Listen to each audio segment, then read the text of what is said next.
Halo semuanya, perkenalkan nama saya Natalia Elvina Soy. Saya mahasiswa dari Program Studi Ilmu Hukum, Fakultas Hukum dan Sosial Humaniora, Universitas Flores.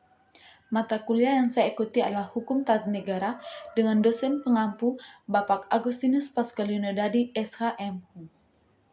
Pada kesempatan kali ini, saya akan memaparkan analisis masalah hukum tata negara dalam perspektif teori dan norma hukum tata negara Indonesia dengan tema Hukum Tata Negara Darurat dalam Penanganan Keadaan Krisis di Indonesia. Pada kesempatan ini, saya akan memaparkan gambaran masalah realitas konkret.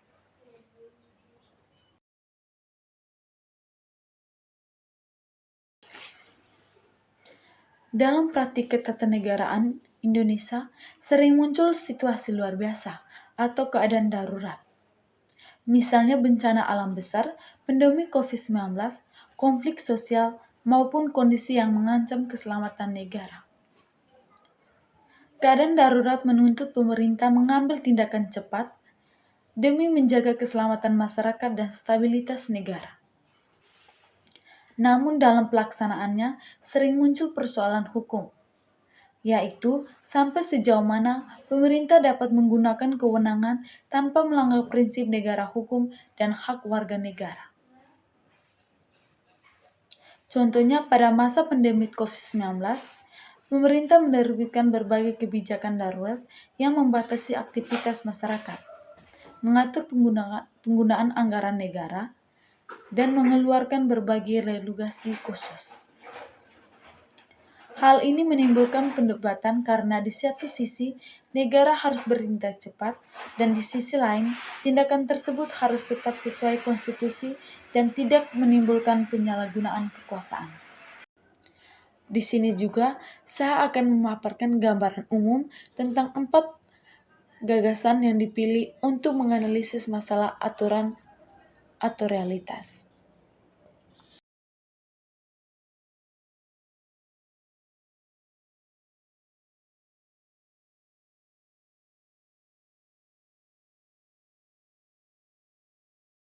Dari keempat gagasan atau teori yang dipakai, yang pertama, teori negara hukum. Teori negara hukum menjelaskan bahwa seluruh tindakan pemerintah harus berdasarkan hukum dan tidak boleh digunakan secara sewenang-wenang. Indonesia sebagai negara hukum ditegaskan dalam Pasal 1 Ayat 3 Undang-Undang Dasar 1945 yang menyatakan bahwa Indonesia adalah negara hukum. Yang kedua, teori kedaulatan negara. Teori kedaulatan negara menyatakan bahwa negara memiliki kewenangan tertinggi untuk mengambil kebijakan dan menjaga keamanan dan keselamatan negara. Dalam keadaan darurat, negara memperoleh ruang untuk melakukan tindakan khusus demi kepentingan umum. Yang ketiga, teori pemisahan kekuasaan. Teori ini dikemukakan oleh Montesquieu yang membagi kekuasaan negara menjadi eksekutif, legislatif, dan yudikatif. Tujuannya agar tidak terjadi pemusatan kekuasaan yang dapat menimbulkan penyalahgunaan wewenang. Yang keempat, teori hak asasi manusia. Teori HAM menyatakan bahwa hak-hak warga negara merupakan hak dasar yang wajib dihormati negara. Meskipun negara berada dalam keadaan darurat, pembatasan hak warga negara tetap harus dilakukan secara profesional dan tidak boleh berlebihan. Dan di sini juga saya akan menjelaskan analisis masalah berdasarkan teori dan norma hukum tata negara. Berdasarkan teori negara hukum, kebijakan darurat dikeluarkan pemerintah harus memiliki dasar hukum yang jelas. Pemerintah tidak dapat bertindak hanya berdasarkan pertimbangan politik semata, tetapi harus mengacu pada Undang-Undang Dasar 1945 dan peraturan perundang-undangan yang berlaku. Kemudian, berdasarkan teori kedaulatan negara, pemerintah memiliki kewenangan untuk mengambil langkah cepat demi melindungi keselamatan masyarakat. Dalam kondisi kritis, tindakan cepat memang diperlukan untuk mencegah kerugian yang lebih besar.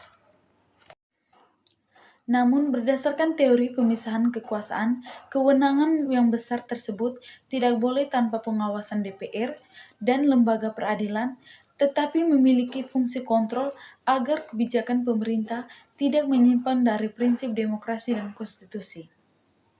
Selanjutnya, jika dianalisis dari teori hak asasi manusia, pembatasan terhadap masyarakat dalam keadaan darurat harus dilakukan secara terbatas dan profesional.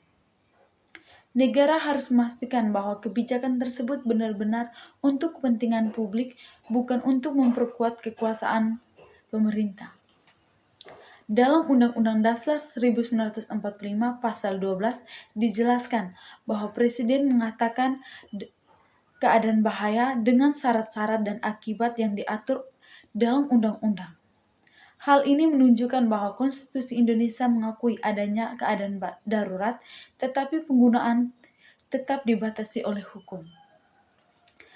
Menurut pendapat saya, penerapan hukum tata negara darurat di Indonesia perlu tetap memperhatikan prinsip negara hukum, mekanisme pengawasan dan perlindungan hak asasi manusia. Kecepatan pemerintah dalam bertindak memang penting, tetapi tidak boleh mengurangi nilai demokrasi dan keadilan. Dari semua ini saya dapat menyimpulkan bahwa hukum tata negara darurat merupakan instrumen penting bagi negara untuk menghadapi situasi luar biasa. Namun pelaksanaannya harus tetap berlandaskan konstitusi, prinsip negara hukum, serta penghormatan terhadap hak asasi manusia. Demikian pemaparan yang dapat saya sampaikan. Terima kasih.